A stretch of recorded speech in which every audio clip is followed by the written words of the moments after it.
Hello students, पिछली class में अपना डिस्कशन शुरू करते हुए हमने मैटर के क्लासिफिकेशन पर कुछ बात करी। Homogeneous mixtures, heterogeneous mixtures, elements and compounds क्या हैं और इनमें क्या बेसिक डिफरेंसेस हैं, ये हमने समझे। ठीक है। Elements consist of only one type of atoms, चाहे वो एटम्स आपस में मॉलिक्यूल्स के फॉर्म में ग्रुप्ड टुगेदर हो या फिर ना हो, लेकिन एलिमेंट्स में एक ही तरह के एटम्स प्रेजेंट होते हैं। जबकि कंपाउंड्स में दो या दो से ज्यादा टाइप के एटम्स प्रेजेंट होते हैं which are chemically combined in a fixed ratio. Atoms का जो न्यूमेरिकल रेशियो होता है कॉम्बिनेशन का, वो फिक्स्ड होता है। मास रेशियो भी फिक्स्ड होता है एक गिवन कंपाउंड में। ठीक है ना। जैसे वाटर के किसी भी सैंपल में हाइड्रोजन और ऑक्सीजन का मास रेशियो सेम ही आएगा, चाहे आप 1 ड्रॉप वाटर लें या फिर 1 बकेट ऑफ वाटर लें या फिर 1 लेक ऑफ वाटर लें। इसको बोलते हैं लॉ ऑफ डेफिनेट प्रोपोर्शंस। ठीक है ना। कंपाउंड्स में एलिमेंट्स एक फिक्स्ड मास रेशियो में कंबाइन करते हैं, एटम्स एक फिक्स्ड रेशियो में कंबाइन करते हैं। ठीक है। हमने ये भी जाना कि एलिमेंट्स एटॉमिक भी हो सकते हैं और मॉलिक्यूलर भी। कंपाउंड्स आयनिक हो सकते हैं या फिर molecular. Atoms, ions and molecules are the building blocks of substances. ठीक है। फिर आगे बढ़ते हुए हमने एटॉमिक नंबर नाम के टर्म पर बात करी। एटॉमिक नंबर एक एलिमेंट को आइडेंटिटी देने वाला नंबर है। ठीक है ना। एक एलिमेंट के सभी एटम्स में नंबर ऑफ प्रोटॉन्स इक्वल होते हैं और डिफरेंट एलिमेंट्स के एटम्स में नंबर ऑफ प्रोटॉन्स हमेशा डिफरेंट होते हैं, अनइक्वल होते हैं। इसी वजह से नंबर ऑफ प्रोटॉन्स एक ऐसा नंबर है जो एलिमेंट को आइडेंटिफाई करने में मदद करता है और इसी नंबर को हमने बोला है atomic number. The number of protons present in the nuclei of atoms of a given element is called as atomic number. ठीक है। एक दूसरा टर्म था मास नंबर, वो नंबर ऑफ न्यूक्लियॉन्स के बराबर होता है, number of protons plus number of neutrons. ध्यान रहे, एक एलिमेंट के सभी एटम्स में नंबर ऑफ प्रोटॉन्स तो सेम होते हैं लेकिन नंबर ऑफ न्यूट्रॉन्स सेम होना जरूरी नहीं है। ठीक है ना। कहने का मतलब मास नंबर सभी एटम्स के लिए सेम हो, एक गिवन एलिमेंट के सभी एटम्स का मास नंबर सेम हो, यह जरूरी नहीं है। एक एलिमेंट में डिफरेंट मास वाले एटम्स भी मिल सकते हैं। Mass number is a mass signifying number, इस बात को हमने समझा। मास नंबर एटॉमिक मास तो नहीं है, लेकिन एटॉमिक मास कंपेयर किया जा सकता है मास नंबर्स देखकर। अगर किसी एटम का मास नंबर 49 है और दूसरे एटम का मास नंबर 52 है, तो डेफिनेटली जिसका मास नंबर 52 है उसका मास भी ज्यादा होगा 49 मास नंबर वाले एटम के कंपैरिजन में। तो मास नंबर्स देखकर हम एटम्स के मासेस कंपेयर डेफिनेटली कर सकते हैं। यहां से आगे बढ़ते हुए अब हम एटम्स और आयंस के सिंबल्स लिखना सीखते हैं। अगर हमें सब एटॉमिक पार्टिकल्स का नंबर पता हो, इलेक्ट्रॉन्स, प्रोटॉन्स एंड न्यूट्रॉन्स का नंबर पता हो, तो फिर हम एटम्स के सिंबल्स लिख सकते हैं, एटम्स या आयंस के सिंबल्स। और अगर एटम या आयन का सिंबल हमें गिवन हो तो उसकी मदद से हम number of protons, electrons and neutrons count भी कर सकते हैं। सब एटॉमिक पार्टिकल्स के नंबर से सिंबल लिखा जा सकता है और सिंबल की मदद से सब एटॉमिक पार्टिकल्स का नंबर फाइंड किया जा सकता है। एटम्स का सिंबल लिखने का ये एक स्टैंडर्ड तरीका है। सबसे पहले तो यहां पर एक लेटर्ड सिंबल लिखना पड़ेगा। ये पहचानना पड़ेगा कि जिस एटम का सिंबल हम लिख रहे हैं वो कौन से एलिमेंट को बिलोंग करता है। जिस एलिमेंट को वो एटम बिलोंग करता है उसी एलिमेंट का सिंबल यूज करेंगे। फॉर एग्जाम्पल, अगर हम सोडियम एटम के लिए सिंबल लिख रहे हैं, सोडियम एटम के लिए सिंबल लिख रहे हैं तो यहां पर आएगा Na, because that element belongs to element sodium. ठीक है ना। और इस एलिमेंट के कोरिस्पॉन्डिंग जो एटॉमिक नंबर होता है या इस एटम में जो नंबर ऑफ प्रोटॉन्स होते हैं वो यहां पर हम सबस्क्रिप्ट में लिखेंगे लेफ्ट साइड में। और इस एटम में जो नंबर ऑफ न्यूक्लियॉन्स हैं, number of protons plus neutrons, वो हम लेफ्ट हैंड साइड में सुपरस्क्रिप्ट के तौर पर लिखेंगे। This is how the symbol of an atom is written. तो इस सिंबल की मदद से हमें नंबर ऑफ प्रोटॉन्स मिल जाते हैं Z के बराबर। क्योंकि ये न्यूट्रल है इसीलिए नंबर ऑफ इलेक्ट्रॉन्स और प्रोटॉन्स इक्वल होंगे, both will be equal to Z। Total nucleons का काउंट पता है और नंबर ऑफ प्रोटॉन्स पता है, तो नंबर ऑफ न्यूट्रॉन्स भी फाइंड कर सकते हैं। Total members of nucleus minus the number of protons, A minus Z. ठीक है,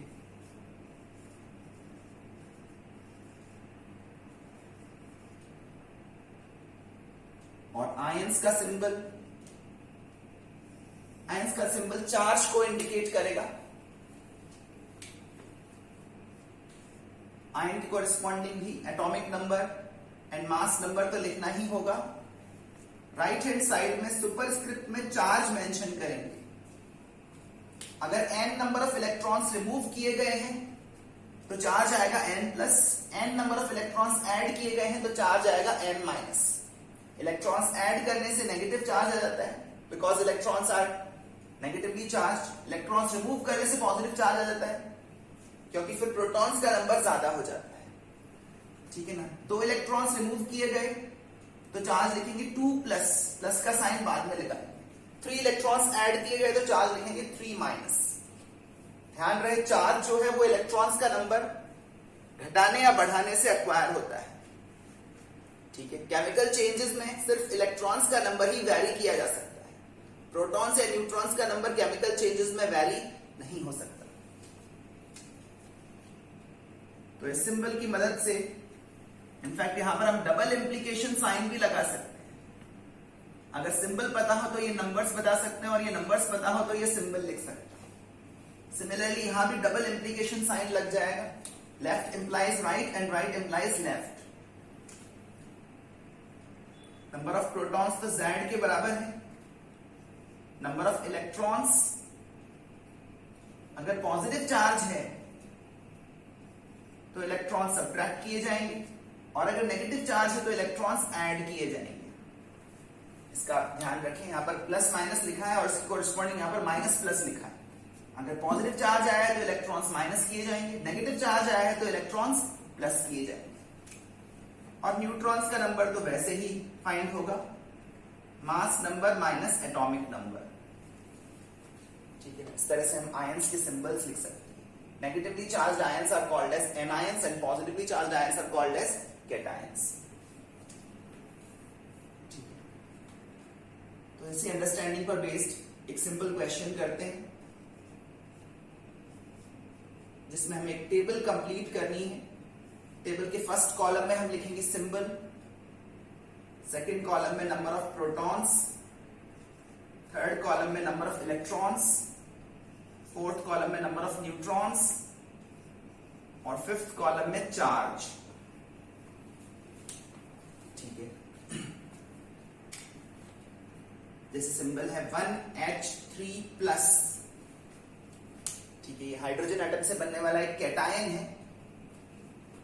तो ये जो H सिंबल है ये बेसिकली बता रहा है कि नंबर ऑफ प्रोटॉन्स 1 है। ये सबस्क्रिप्ट में भी लिखा हुआ है।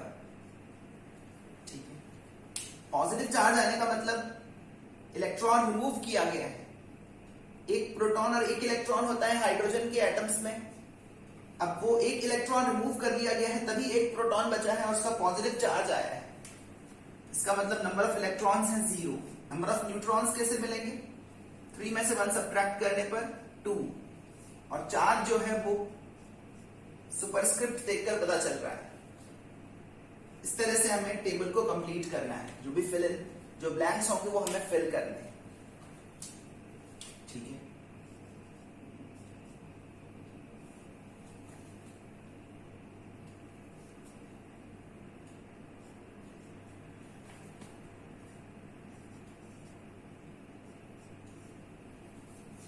इसकी कॉरेस्पॉन्डिंग सिंबल लिखें।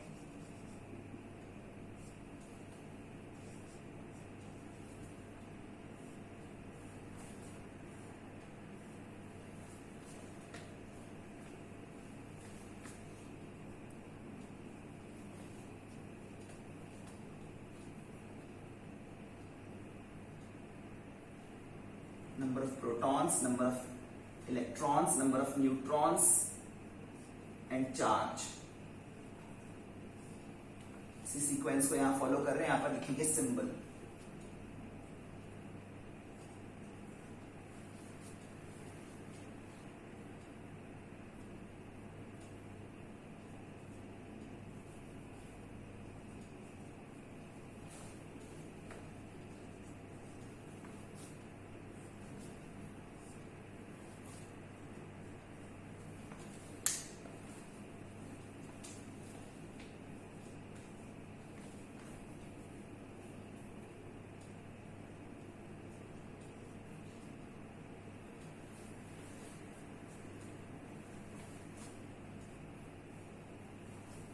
कंप्लीट करें इस टेबल को।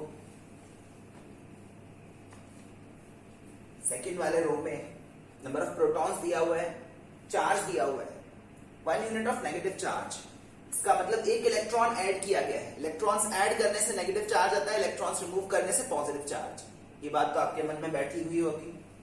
तो यहाँ पर एक इलेक्ट्रॉन ऐड किया हुआ है, मतलब नंबर ऑफ इलेक्ट्रॉन्स हो गए 18। अब इनमें से कौन सा नंबर सिंबल डिसाइड करने में मोस्ट इंपॉर्टेंट है, और वो नंबर है number of protons. Chemical symbol जो है वो नंबर ऑफ प्रोटॉन से डिसाइड होगा। 17 प्रोटॉन्स वाले एटम्स होते हैं क्लोरीन के, सिंबल है Cl। एलिमेंट्स के सिंबल से आपको जान पहचान करनी होगी। और ये जो 17 है ये यहां सबस्क्रिप्ट में लिखेंगे। सुपरस्क्रिप्ट में क्या लिखें? 20 नहीं, number of protons plus number of neutrons लिखेंगे 37। और जो चार्ज है वो राइट हैंड साइड में लिखेंगे -1। कभी कभी हम ये एटॉमिक नंबर लिखना ड्रॉप भी कर सकते हैं एक शॉर्टेंड सिंबल लिखने के लिए। Cl37 माइनस इतना लिखना भी सफिशिएंट है, क्योंकि ये सिंबल ही बता रहा है कि नंबर ऑफ प्रोटॉन 17 होंगे। नंबर ऑफ प्रोटॉन्स इस सिंबल से ही सिग्निफाई हो रहे हैं। क्लोरीन के सारे एटम्स में 17 प्रोटॉन्स होते हैं। तो जो केमिस्ट्री के स्टूडेंट्स हैं वो कभी कभी एटॉमिक नंबर लिखना अवॉइड भी कर सकते हैं, क्योंकि सिंबल ही अपने आप में नंबर ऑफ प्रोटॉन्स या एटॉमिक नंबर सिग्निफाई कर रहा होता है। जैसे यहां पर किया गया है, यहां पर नंबर ऑफ प्रोटॉन्स नहीं बताए गए हैं। ये जो O है, ये जो ऑक्सीजन एटम का सिंबल है, ये अपने आप में बता रहा है कि इसके पास कितने प्रोटॉन्स होंगे, 8। अगर हमको एलिमेंट्स के एटॉमिक नंबर्स थोड़ा थोड़ा ध्यान रहे तो सिंबल देखकर हम definitely number of protons decide कर सकते हैं। All atoms of oxygen have 8 protons.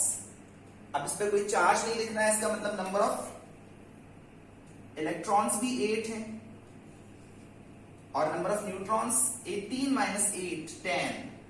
कोई चार्ज इस पर प्रेजेंट नहीं है। ठीक है। ऐसे ही फोर्थ वाले केस में सिंबल डिसाइड करने के लिए इनमें से मोस्ट इंपॉर्टेंट नंबर है नंबर ऑफ प्रोटॉन्स 28। 28 प्रोटॉन्स वाला एटम एक्चुअली निकल का होता है।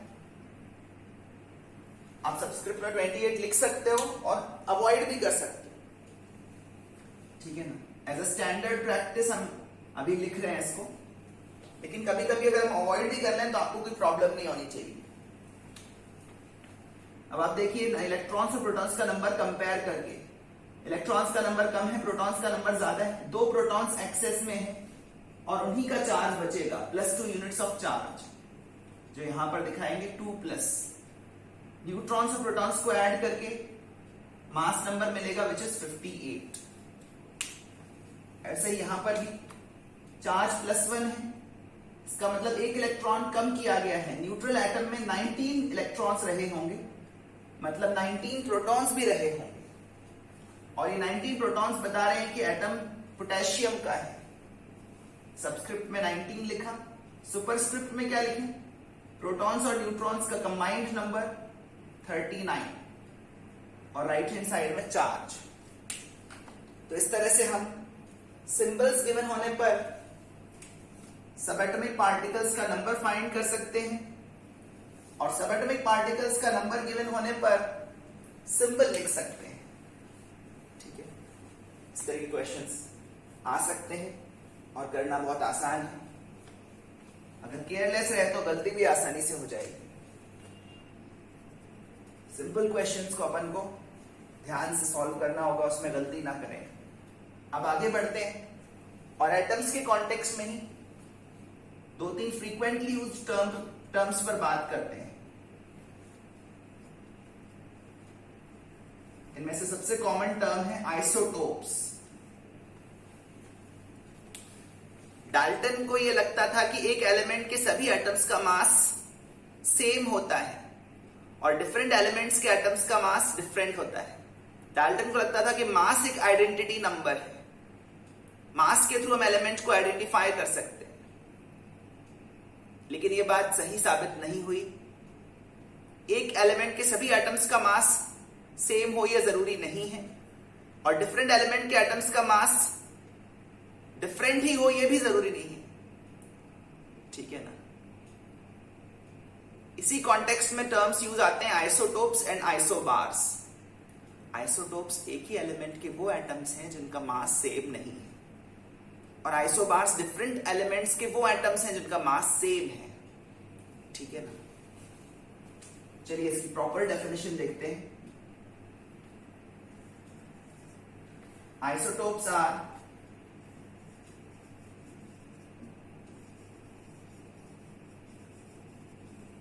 atoms belonging to the same element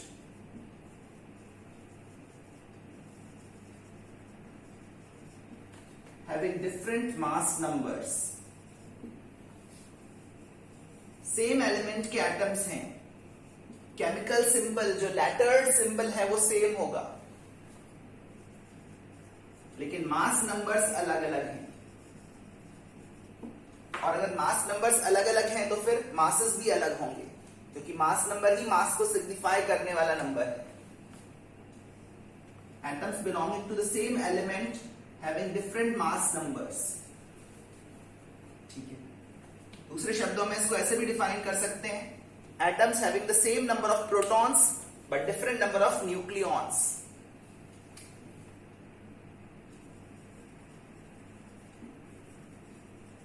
same element को बिलोंग कर रहे हैं, इसका मतलब नंबर ऑफ प्रोटॉन्स तो उनमें सेम है। Atoms having the same number of protons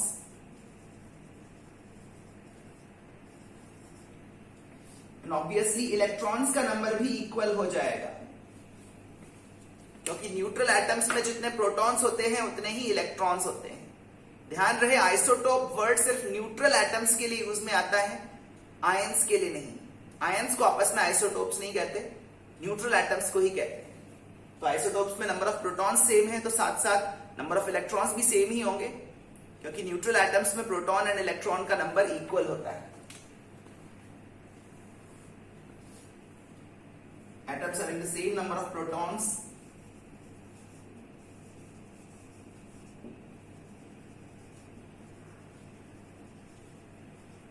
but different number of nucleons, members of the nucleus. ठीक है, तो आप अगर सोचें तो आपको समझ में आएगा कि आइसोटोप्स में न्यूट्रॉन्स का नंबर अलग है। मास नंबर में फर्क जो आ रहा है वो न्यूट्रॉन्स के नंबर के कारण आ रहा है। नंबर ऑफ प्रोटॉन्स तो सेम है, तो मास नंबर में डिफरेंस नंबर ऑफ न्यूट्रॉन्स के कारण आ रहा है।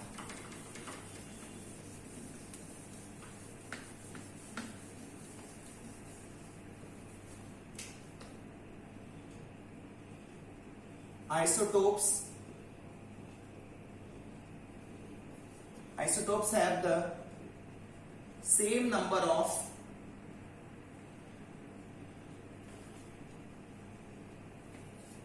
protons and electrons,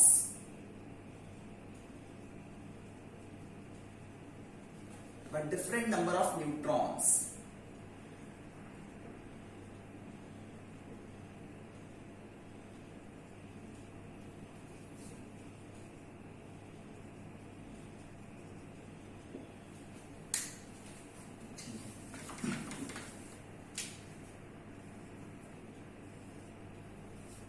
एटम्स की जो प्रॉपर्टीज हैं, स्पेशली केमिकल प्रॉपर्टीज, एटम्स की केमिकल प्रॉपर्टीज उनके इलेक्ट्रॉनिक कॉन्फ़िगरेशन पर डिपेंड करती है। ठीक है, अगर उनमें नंबर ऑफ इलेक्ट्रॉन सेम है तो इनका इलेक्ट्रॉनिक कॉन्फ़िगरेशन भी सेम होगा, और इस वजह से उनकी केमिकल प्रॉपर्टीज भी सेम होंगी। आइसोटोप्स क्योंकि एक ही एलिमेंट के एटम्स हैं, उनमें नंबर ऑफ इलेक्ट्रॉन सेम है, नंबर ऑफ प्रोटॉन सेम है, उनका इलेक्ट्रॉनिक कॉन्फ़िगरेशन सेम है, इस वजह से आइसोटोप्स की केमिकल प्रॉपर्टीज भी सेम होंगी। हाँ, एक फर्क आइसोटोप्स में जरूर मिल सकता है, वो ये है कि कुछ आइसोटोप्स स्पेशली जो हैवियर आइसोटोप्स होते हैं वो रेडियो एक्टिव हो सकते हैं, उनकी न्यूक्लियस अनस्टेबल हो सकती है, उनमें से कुछ रेडिएशंस निकल सकते हैं। ठीक है ना? अदरवाइज केमिकल रिएक्शंस उनकी एक जैसी ही होंगी। Same number of electrons and protons होने की वजह से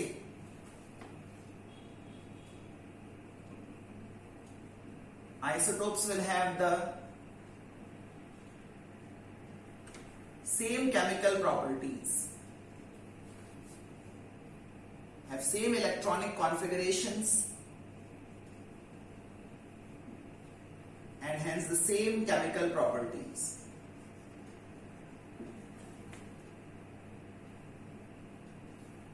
Isotopes have the same electronic configuration. Electrons का जो डिस्ट्रीब्यूशन है, अरेंजमेंट है एटम्स में, वो सेम है. And hence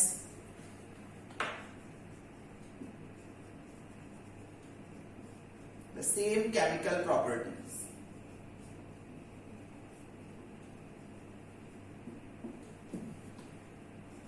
हाँ, एक डिफरेंस जो आइसोटोप्स में मिल सकता है वो ये है कि कुछ आइसोटोप्स रेडियो एक्टिव हो सकते हैं, पर रेडियो एक्टिविटी जो है वो एक केमिकल प्रॉपर्टी नहीं है, वो एक न्यूक्लियर प्रॉपर्टी है, न्यूक्लियर रिएक्शन है.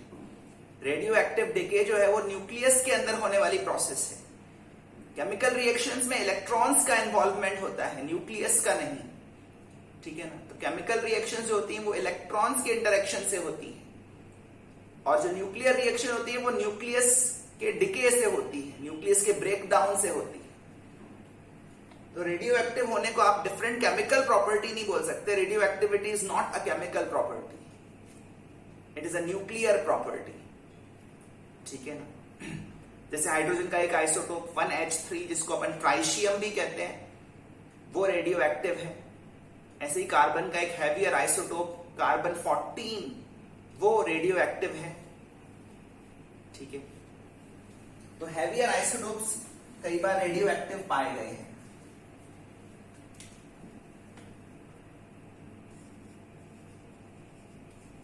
Some isotopes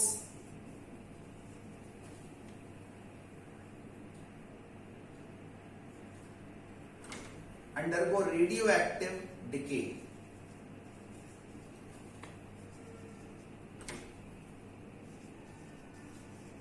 Some isotopes undergo radioactive decay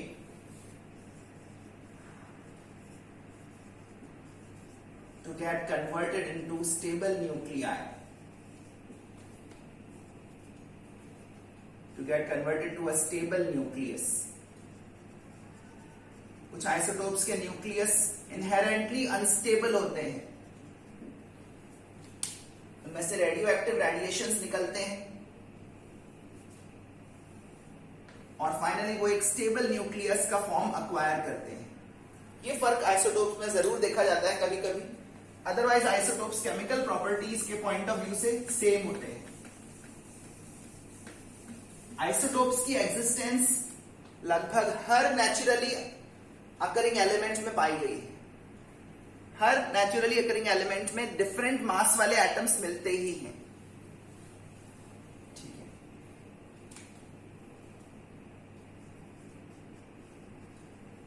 isotopes के कुछ एग्जांपल्स मेंशन करता हूं आपके सामने.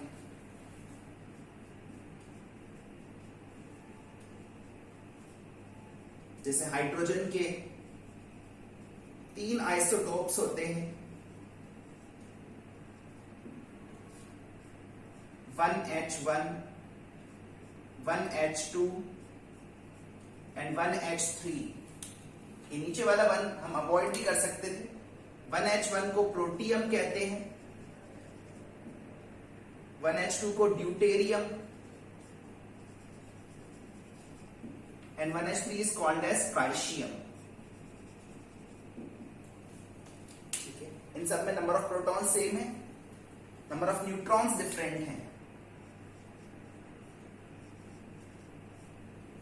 नंबर ऑफ प्रोटॉन्स तीनों में 1 है, नंबर ऑफ इलेक्ट्रॉन्स भी 1, लेकिन नंबर ऑफ न्यूट्रॉन्स 0, 1 एंड 2 है. प्रोटियम ही एकमात्र ऐसा एटम है जिसमें न्यूट्रॉन प्रेजेंट नहीं है. बाकी सभी एटम्स में न्यूट्रॉन्स प्रेजेंट होते हैं. ठीक है.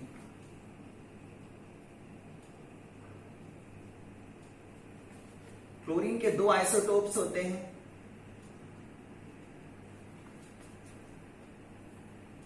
इनको अपन ऐसे तो लिख ही सकते हैं, Cl35 एंड Cl37 सुपरस्क्रिप्ट में. इसके अलावा आप मास नंबर हाइफन लगा के फ्रंट में भी लिख सकते हैं. ये भी मास नंबर रिप्रेजेंट करने का एक तरीका है. इसमें मैंने एटॉमिक नंबर नहीं शो किया है क्योंकि सिंबल ही अपने आप में एटॉमिक नंबर के बारे में जानकारी दे रहा है।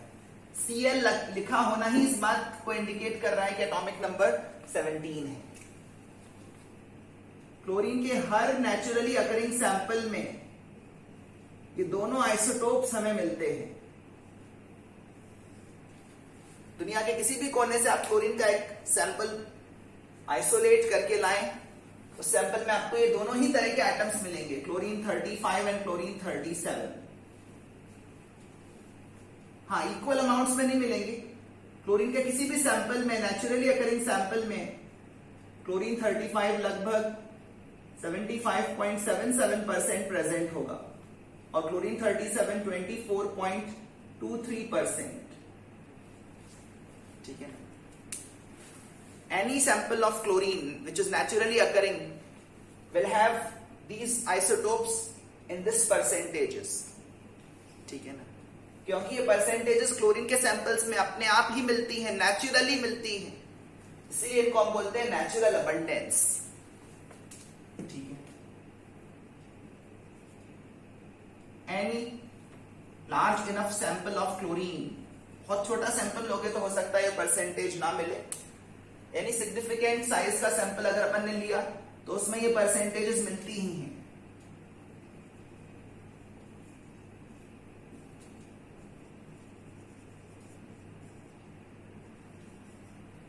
Any sample of chlorine contains 75.77%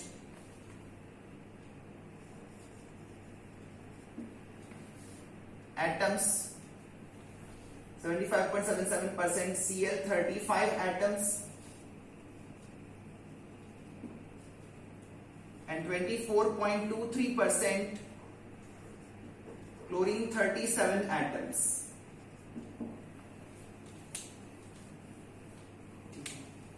Any naturally occurring sample, ये परसेंटेजेस नेचर में अपने आप ऑन देयर ओन एग्जिस्ट करती हैं, इसीलिए इनको हम बोलते हैं नेचुरल अबंडेंस।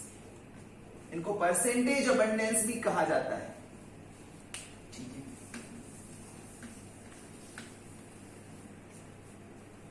ऐसे ही नियॉन के 3 आइसोटोप्स हैं। आइसोटोप्स की एग्जिस्टेंस लगभग हर एलिमेंट के लिए पाई गई है। हालांकि डिफरेंट आइसोटोप्स के परसेंटेज अबंडेंसेस में बहुत फर्क हो सकता है।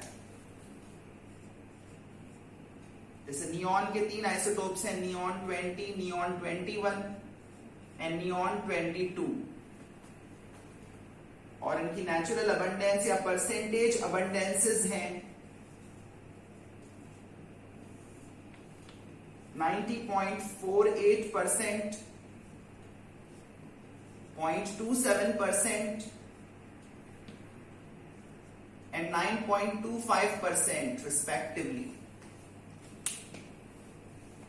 एनी सिग्निफिकेंट साइज का सैंपल अगर हम नियॉन का लेते हैं तो उसमें 90.48% एटम्स 20 मास नंबर वाले होंगे, 0.27% एटम्स 21 मास नंबर वाले होंगे और 9.25% एटम्स 22 मास नंबर वाले होंगे। ठीक है।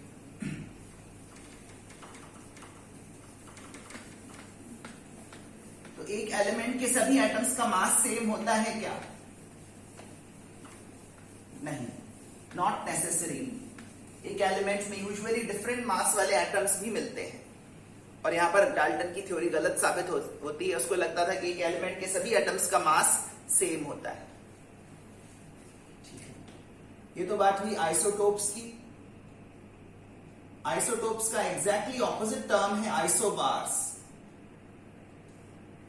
तो आइसोटोप्स की डेफिनेशन को अगर हम रिवर्ट कर दें, ऑपोजिट वे में लिखते हैं, तो आइसोबार्स की डेफिनेशन मिल जाएगी। आइसोटोप्स क्या थे? Atoms having the same number of protons but different number of nucleons.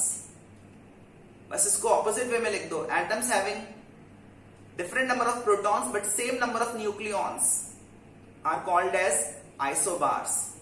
मतलब उनमें मास नंबर सेम होगा लेकिन एटॉमिक नंबर डिफरेंट होगा।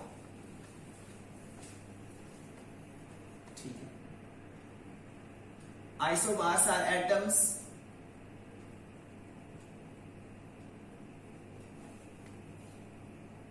having different number of protons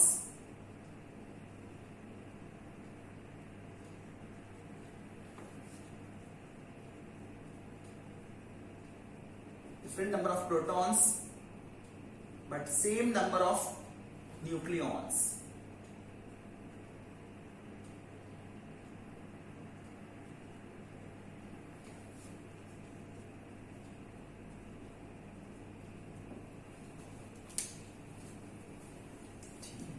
ऐसे एटम्स जिनमें प्रोटॉन्स का नंबर तो अलग है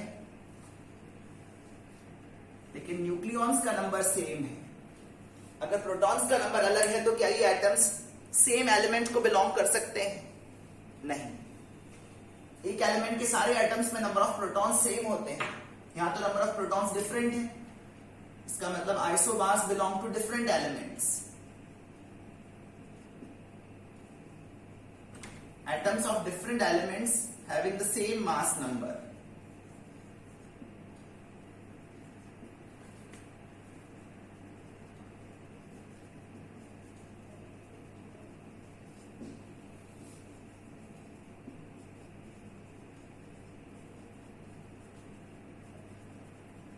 तो क्या मास नंबर सेम होने से इन एटम्स की प्रॉपर्टीज सेम हो जाएंगी?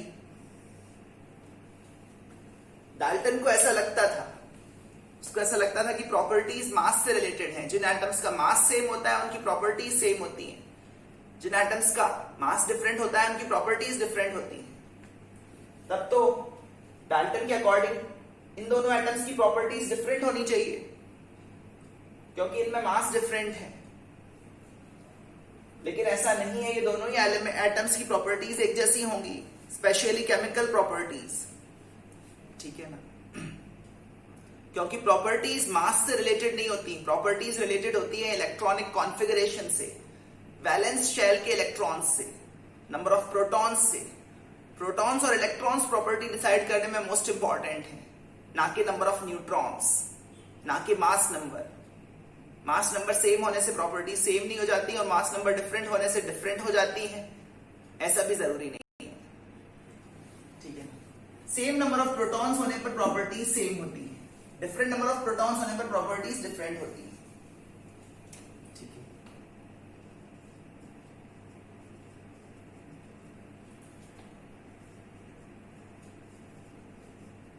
Isobars exhibit different chemical properties as they belong to different elements.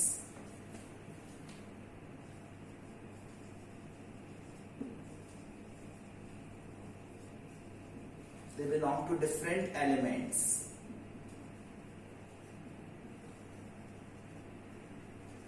Different elements के एटम्स हैं तो प्रॉपर्टीज में भी डिफरेंस होगा ही। ठीक है? आइसोबार्स के कुछ एग्जांपल्स के बारे में सोचें, जैसे carbon 14 and nitrogen 14। Mass number same है, केमिकल सिंबल डिफरेंट है, लेटर्ड सिंबल डिफरेंट है, डिफरेंट एलिमेंट्स के एटम्स हैं तो डेफिनेटली प्रॉपर्टीज डिफरेंट होंगी। ऐसे ही calcium 40 and argon 40, will they have the same chemical properties? Mass number तो सेम है पर ये कैल्शियम का एटम है, ये आर्गन का एटम है, ये एक नोबल गैस, एक इनर्ट गैस का एटम है, ये एक रिएक्टिव मेटल का एटम है। डेफिनेटली इनकी प्रॉपर्टीज एक जैसी तो नहीं होंगी। प्रॉपर्टीज मास से रिलेटेड नहीं है, प्रॉपर्टीज इलेक्ट्रॉन्स और प्रोटॉन्स के नंबर से रिलेटेड है। ये बात इन कंसेप्ट्स के थ्रू हमें पता चल रही है। ऐसे ही sodium 24 and magnesium 24 are isobars,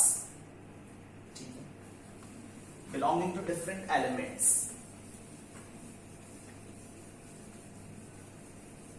अच्छा, आइसोबार्स में नंबर ऑफ प्रोटॉन सेम है क्या?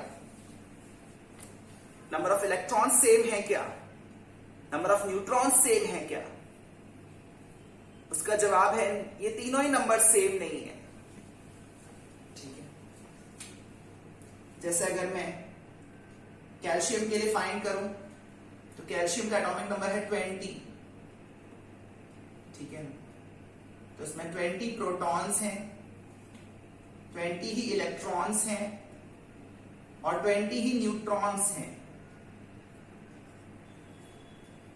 जबकि आर्गन में इसका एटॉमिक नंबर है 18, इसमें 18 प्रोटॉन्स हैं, 18 इलेक्ट्रॉन्स हैं और 22 न्यूट्रॉन्स हैं।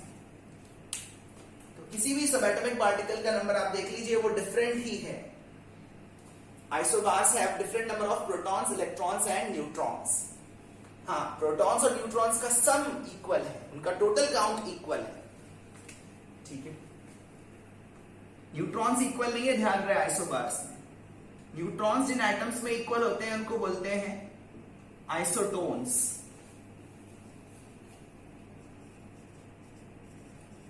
Isobars have different number of electrons, protons and neutrons.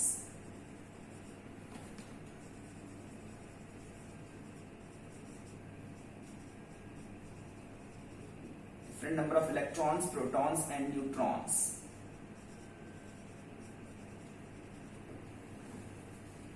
Isotones वो एटम्स हैं जिनमें नंबर ऑफ न्यूट्रॉन्स सेम हो। ऑब्वियसली ये भी डिफरेंट एलिमेंट्स को बिलोंग करेंगे।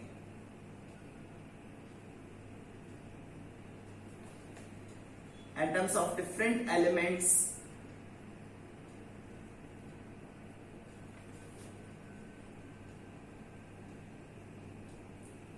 having the same number of neutrons.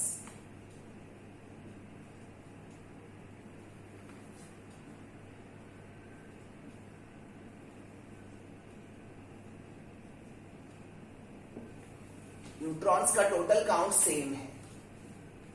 Obviously properties तो सेम नहीं होंगी क्योंकि ये डिफरेंट एलिमेंट्स को बिलोंग कर रहे हैं।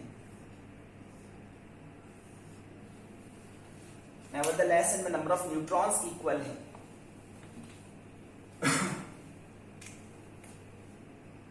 For example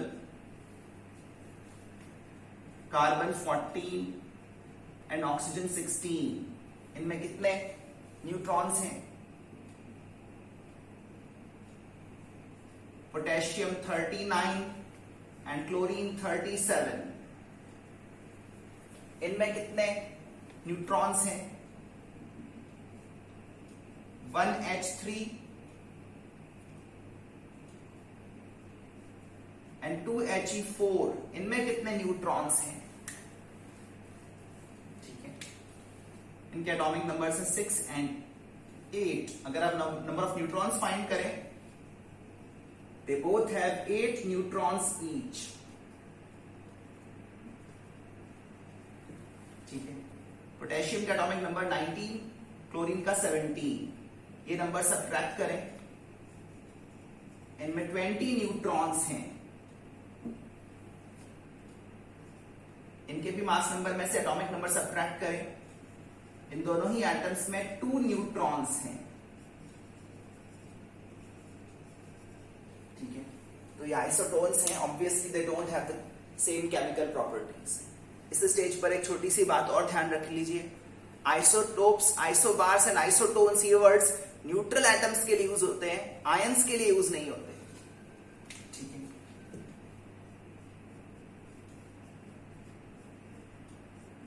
isotopes, isobars,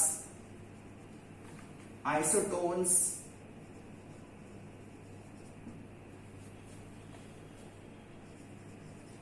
are identified in case of neutral atoms only.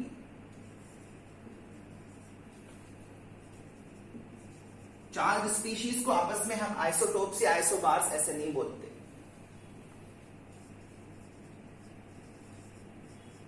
ये वर्ड्स न्यूट्रल एटम्स के केस में ही यूज करेंगे।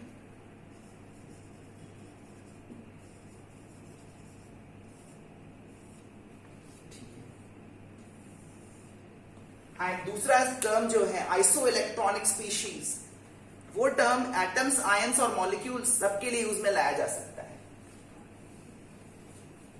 चलिए उस टर्म को भी डिफाइन कर देते हैं।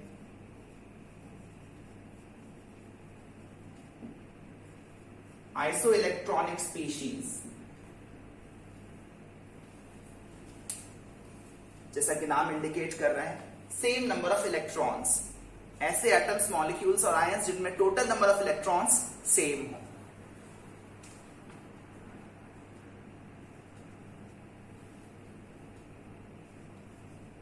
एटम्स और आयंस और मॉलिक्यूल्स, तीनों के केस में आइसोइलेक्ट्रॉनिक वर्ड यूज में लाया जा सकता है।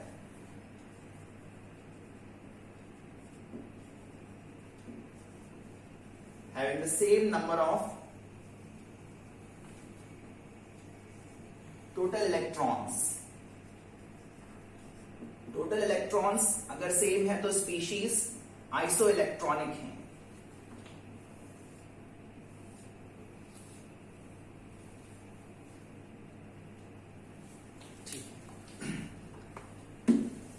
इलेक्ट्रॉन्स काउंट करने के लिए हमें मास नंबर बताने की जरूरत नहीं है।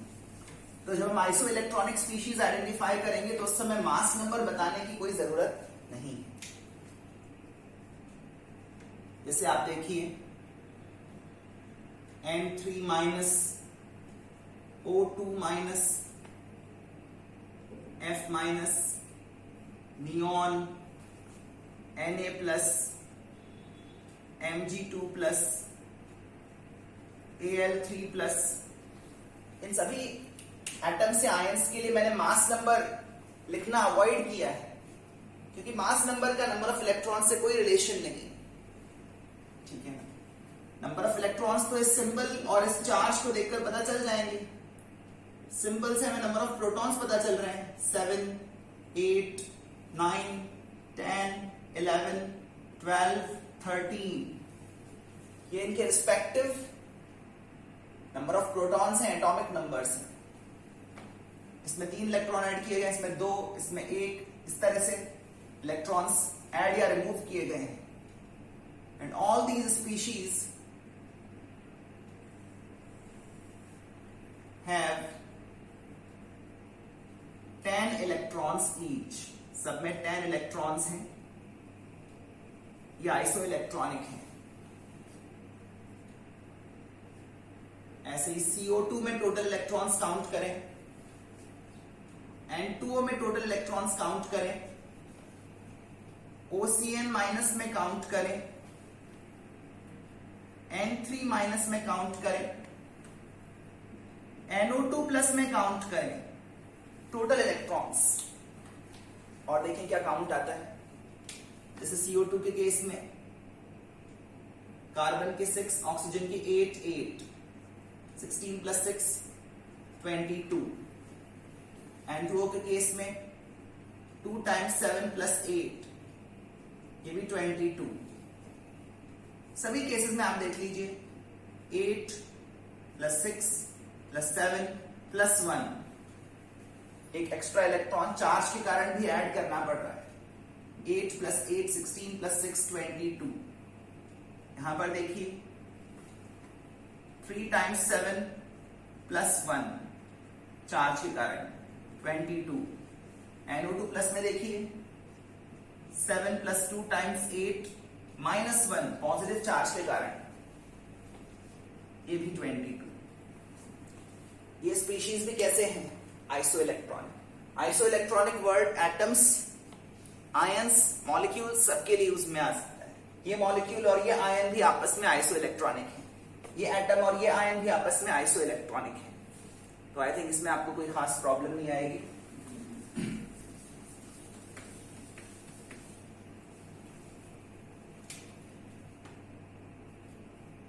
इसी कॉन्टेक्स्ट में एक सिंपल एग्जांपल और करते हैं।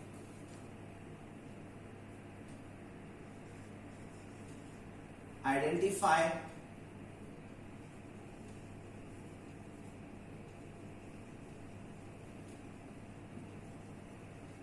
whether the following pair of species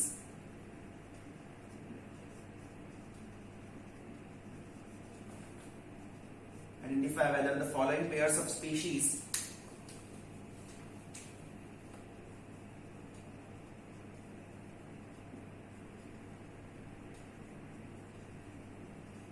have the same number of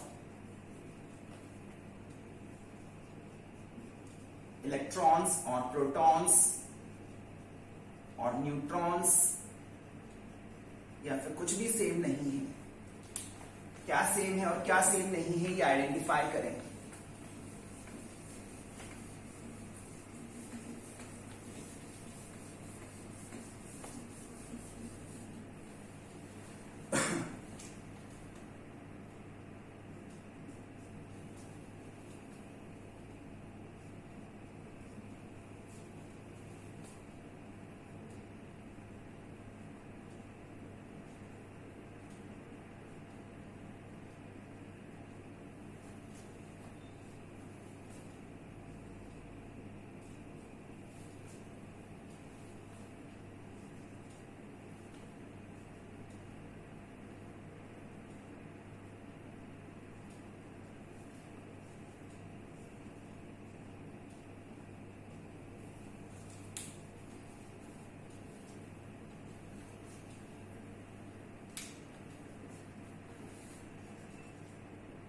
parts note करें और अपने लेवल पर पहले आंसर्स डिसाइड करें।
ठीक है, चलिए आइडेंटिफाई करें।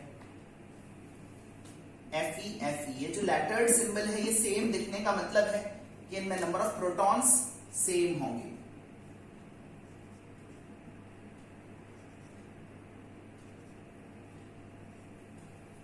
सिंबल सेम है इसका मतलब नंबर ऑफ प्रोटॉन्स तो सेम होंगे ही होंगे, 26 इन बोथ। लेकिन एक से 2 इलेक्ट्रॉन निकाले गए, एक से 3 इलेक्ट्रॉन निकाले गए, इसका मतलब नंबर ऑफ इलेक्ट्रॉन्स डिफरेंट हो जाएंगे। ठीक है, और नंबर ऑफ न्यूट्रॉन्स, दोनों का मास नंबर 56 है, एटॉमिक नंबर 26 है, तो जो डिफरेंस है वो तो सेम ही रह रहा है, नंबर ऑफ न्यूट्रॉन्स सेम होंगे। यहां पर देखिए फिर से लेटर्ड सिंबल सेम है। लेटर्ड सिंबल तभी सेम हो सकता है जब नंबर ऑफ प्रोटॉन्स सेम हो। नंबर ऑफ प्रोटॉन्स ही ये लेटर्ड सिंबल डिसाइड कर पाते हैं। 29 प्रोटॉन्स है दोनों में, ये कॉपर का एटॉमिक नंबर है। ठीक है, कुछ कॉमन एलिमेंट्स के एटॉमिक नंबर्स थोड़ा ध्यान रहे तो हेल्प हो जाएगी। इस बार मास नंबर में फर्क है, और अगर मास नंबर में फर्क है तो फिर नंबर ऑफ न्यूट्रॉन्स भी डिफरेंट होंगे। फिर से आप देखिए दोनों से डिफरेंट नंबर में इलेक्ट्रॉन्स रिमूव करवाए गए हैं। पहले न्यूट्रल एटम में 29 इलेक्ट्रॉन्स थे, पर इससे 1 इलेक्ट्रॉन निकाला है और इससे 2 इलेक्ट्रॉन निकाले हैं, तो नंबर ऑफ इलेक्ट्रॉन्स डिफरेंट हो जाएंगे। यहां पर देखिए लेटर सिंबल डिफरेंट है, तो ये पक्की बात है कि नंबर ऑफ प्रोटॉन्स डिफरेंट होंगे। ठीक है, इसमें नंबर ऑफ प्रोटॉन्स है 28 और इसमें नंबर ऑफ प्रोटॉन्स है 26। अब अगर मैं चार्ज के बारे में सोचूं तो इसमें +2 चार्ज है, इसके कारण इसमें 26 इलेक्ट्रॉन्स हो जाएंगे। इस पर 0 चार्ज है तो इस पर 26 इलेक्ट्रॉन्स ही रहेंगे। इन दोनों स्पीशीज में नंबर ऑफ इलेक्ट्रॉन्स सेम है, इनको अपन आइसो इलेक्ट्रॉनिक कह सकते हैं। ठीक है, और number of neutrons 30 in both cases. Number of neutrons भी सेम है। हालांकि इनको आइसोटोन्स कहना ठीक नहीं रहेगा। आइसोटोन वर्ड हम न्यूट्रल एटम्स के लिए यूज करते हैं एज अ कन्वेंशन। वैसे इनमें नंबर ऑफ न्यूट्रॉन्स सेम आ रहे हैं। ठीक है, यहां पर देखें,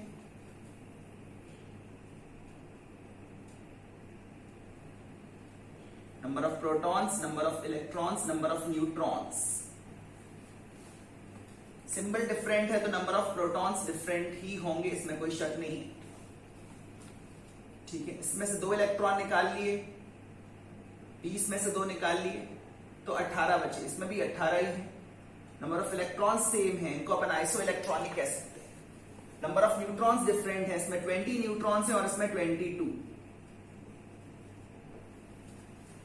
ठीक है, यहां पर फिर से लैटर्ड सिंबल डिफरेंट आ रहा है।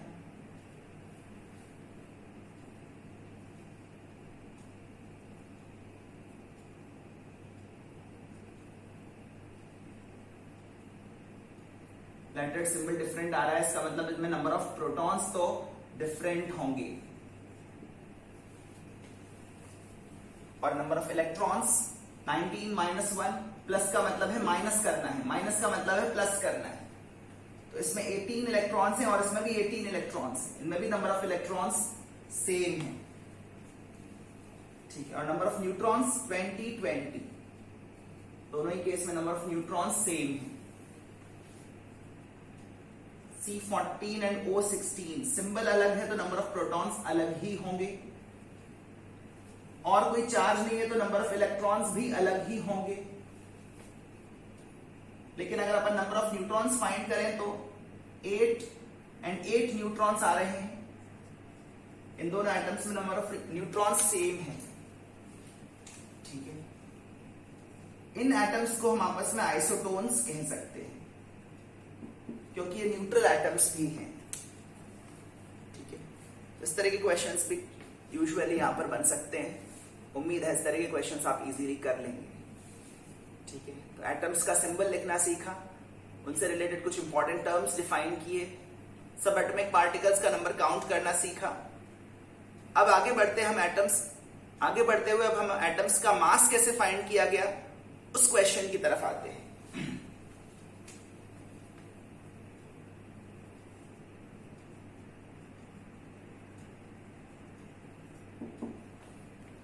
Determining atomic weights.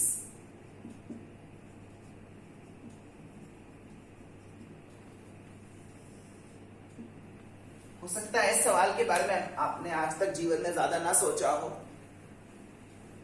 लेकिन अभी जब मौका है और ये टॉपिक भी है तो इस सवाल के बारे में सोचिए कि एटम का मास कैसे फाइंड किया गया होगा। क्या एटम्स का मास फाइंड करना उतना ही आसान है जितना कि सपोज 1 किलोग्राम पोटैटोज परचेज करना वे करके, किसी डेयरी से मिल्क को वे करा के लाना, फ्रूट्स को वे करा के लाना, अपना खुद का मास फाइंड करना, गोल्ड का मास फाइंड करना। क्या वैसे ही तरीकों से हम एक एटम का मास भी फाइंड कर सकते हैं? एटम का मास फाइंड करने वाला बैलेंस तराजू कहां है, और वो कौन से वेट्स होंगे जो हम दूसरी तरफ रखेंगे? एक तरफ एटम रखेंगे और दूसरी तरफ वेट्स रखेंगे जिससे कि हमें एटम का मास मिल जाए। ध्यान रहे, ऐसा कोई बैलेंस, ऐसे कोई वेट्स नहीं है।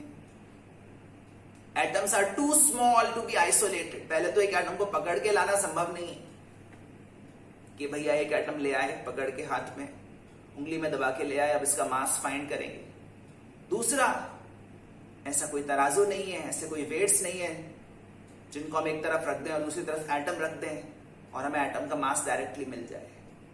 जो कन्वेंशनल तरीके हैं, पारंपरिक तरीके हैं मास फाइंड करने के, वो एटम्स का मास मेजर करने के लिए यूज में नहीं लाया जा सकते।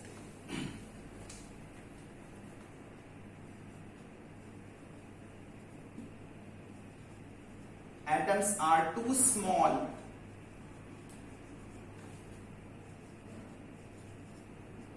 to be isolated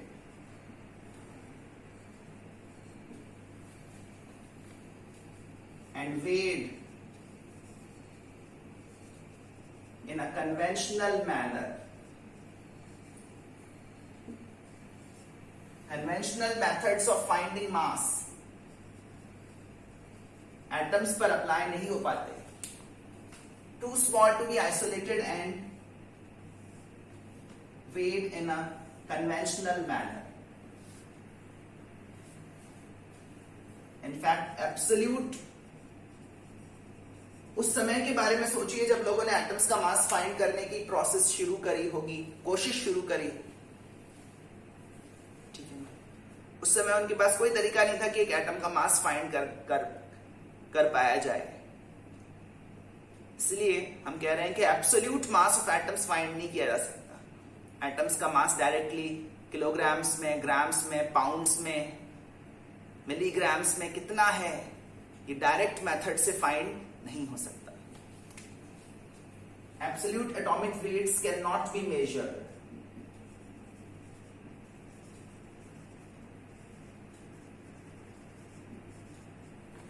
तो फिर एटम्स का मास कैसे फाइंड करें? क्या एटम्स का मास फाइंड करना असंभव रहेगा? एटम्स का मास फाइंड करने का तरीका यह निकाला गया कि हम एटम्स का मास एटम्स के ही कंपैरिजन से फाइंड करेंगे. जैसे किसी फ्रूट सेलर के पास एक शॉप पर एक बैलेंस तो हो, एक तराजू तो हो, लेकिन वेट्स ना हो. 500 ग्राम, 100 ग्राम, 250 ग्राम, 1000 ग्राम के जो वेट्स होते हैं वो उसके पास नहीं है. सिर्फ एक बैलेंस है, एक तराजू है, और उसको फ्रूट्स का एक फ्रूट का मास फाइंड करना है कि क्या है एक फ्रूट का मास. मान लेते हैं कि एक टाइप के सभी फ्रूट्स का मास सेम है. सारे बनाना सेम मास के हैं, सारे एप्पल सेम मास के हैं, सारे मैंगोज सेम मास के हैं. तो वो कैसे फाइंड कर सकता है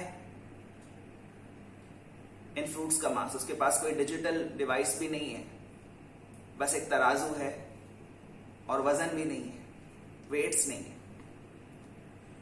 तो उसने ये तरीका निकाला कि एक तरफ वो जो एक रेफरेंस वेट है वो एप्पल को रखेगा और बाकी फ्रूट्स का मास एप्पल के रिस्पेक्ट में फाइंड करेगा. ठीक है ना? जैसे एक मैंगो का मास उसने देखा कि 2 एप्पल्स के बराबर आ रहा है. एक बनाना का मास हाफ एप्पल के बराबर आ रहा है. ठीक है. एक पाइनएप्पल का मास 6 एप्पल्स के बराबर आ रहा है. एक पपाया का मास 5 एप्पल्स के बराबर आ रहा है. सपोज इस तरह से उसने डिफरेंट फ्रूट्स का मास एक एप्पल को रेफरेंस वेट मानते हुए फाइंड कर लिया. So a mango in his shop is twice as heavy as apple. A banana in his shop is half as much heavy as an apple. तो बाकी सारे फ्रूट्स का मास एप्पल के comparison में फाइंड हो चुका है. इसको अपन बोलते हैं रिलेटिव एटॉमिक मास. अगर एप्पल को एक मास वैल्यू दे दी जाए, ठीक है ना, एक नई यूनिट ऑफ मास स्टार्ट कर ली जाए, Apple mass unit, AMU, Apple mass unit, और एक एप्पल को मास दे दिया जाए 10 AMU. आज से एक एप्पल का मास 10 AMU है ऐसा असाइन कर दिया जाए, तो मैंगो का मास 20 AMU हो जाएगा क्योंकि वो 2 गुना भारी है. और बनाना का मास 5 AMU हो जाएगा क्योंकि वो हाफ है वेट में. इस तरह से हमें दूसरे फ्रूट्स के मासेस मिल जाएंगे एप्पल के रिस्पेक्ट में. ये जो मासेस हमें मिले हैं इनको हमने एक नए स्केल के टर्म्स में फाइंड किया है. हमने एक नई स्केल मास की शुरू कर दी है, एप्पल मास यूनिट. ठीक है. हमें अभी भी फ्रूट्स का मास किलोग्राम्स में, ग्राम्स में, पाउंड्स में अभी भी पता नहीं है. हमने एक नई यूनिट फाइंड कर दी है और वो यूनिट एप्पल के बेसिस पर डिफाइन की गई है. ये जो मासेस मैं लिखते जा रहा हूं फ्रूट्स के लिए, बोलते जा रहा हूं, ये रिलेटिव मासेस हैं. Relative, comparative. किसके कंपैरेटिव फाइंड किए गए हैं? एप्पल के कंपैरेटिव. कुछ ऐसी ही प्रोसेस हम एटम्स का मास फाइंड करने के लिए भी एम्प्लॉय करते हैं, क्योंकि एटम्स का मास फाइंड करने के लिए हमारे पास कोई डायरेक्ट टेक्निक नहीं है. तो हम एटम्स का mass as a ratio find करते हैं कि एटम X जो है वो एटम Y के रिस्पेक्ट में कितने टाइम्स हैवियर है। इस तरह के रेशियोज फाइंड करते हैं एक रेफरेंस एटम के रिस्पेक्ट में। अभी जो मैंने एग्जांपल आपको बोला वहां पर मेरा जो रेफरेंस ऑब्जेक्ट था वो एप्पल था, और एटम्स का मास फाइंड करने के लिए जो रेफरेंस एटम लिया गया है वो है carbon 12 isotope. Absolute atomic masses can not be measured, but relative atomic weights can be measured. Relative atomic weights with respect to a reference atom, एक एटम को मास वैल्यू असाइन कर दी जाएगी एक रेफरेंस एटम को, उसको एक मास दे दिया जाएगा कि आज से तुम्हारा मास ये है, और फिर उसके मास के रिस्पेक्ट में दूसरे एटम्स के मासेस भी हमें मिल जाएंगे जिनको हम बोलेंगे relative atomic weights with respect to reference atom can be determined. This is what has been done. Periodic table में जो आपको एलिमेंट्स के एटॉमिक वेट्स दिखते हैं वो रिलेटिव एटॉमिक वेट्स हैं, और जो रेफरेंस एटम सिलेक्ट किया गया है वो है कार्बन 12 आइसोटोप। ठीक है ना? तो कार्बन 12 आइसोटोप को क्या मास दिया गया है, उसका सिलेक्शन क्यों किया गया है, एटॉमिक मासेस क्या क्या आए हैं, इस बारे में चर्चा हम अगली क्लास में आगे बढ़ाएंगे। एटॉमिक वेट्स और फॉर्मूला वेट्स फाइंड करना सीखेंगे, फिर आगे बढ़ते हुए हम मोल कंसेप्ट की तरफ आएंगे। आज की क्लास के एग्जाम्पल्स को आप फिर से करिए और चीज़ों को एक बार फिर ध्यान से रिवाइज करिए। मिलते हैं अगली क्लास में। आज के लिए इतना ही। Thank you very much.